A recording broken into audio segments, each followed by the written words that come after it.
brief history of the United States of America. Hi, boys and girls, ready to get started? Once upon a time, there were these people in Europe called pilgrims, and they were afraid of being persecuted.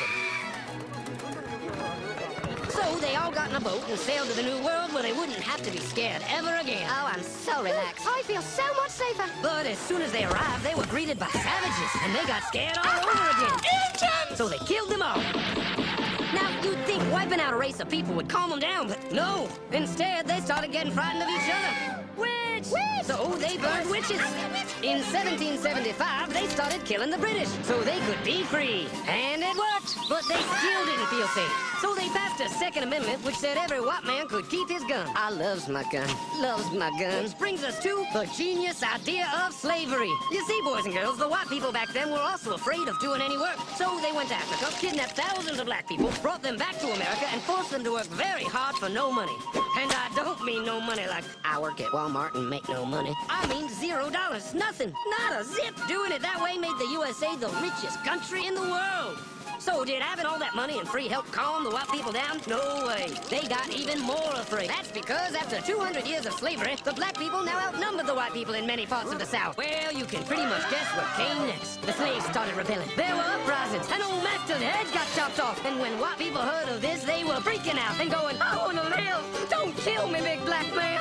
Well, just in the nick of time came Samuel Colt, who in 1836 invented the first weapon ever that could be fired over and over without having to reload. And all the Southern whites were like, yeah! But it was too late. The North soon won the Civil War and the slaves were freed. Yep, they were free now to go chop all the old masters' heads off. And everybody was like, oh no, we're gonna die. But the freed slaves took no revenge. They just wanted to live in peace. But you couldn't convince the white people of this. So they formed the Ku Klux Klan. And in 1871, the same year the Klan became an illegal terrorist organization, another group was founded, the National Rifle Association. Soon politicians passed one of the first gun laws, making it illegal for any black person to own one.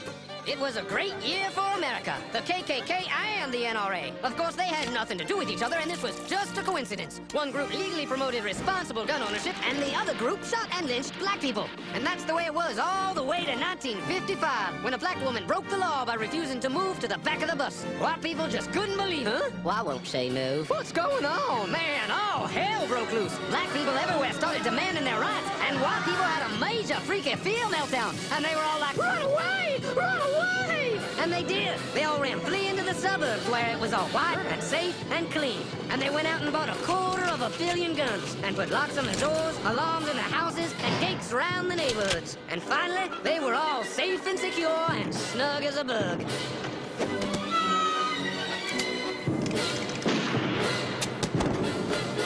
And everyone lived happily ever after.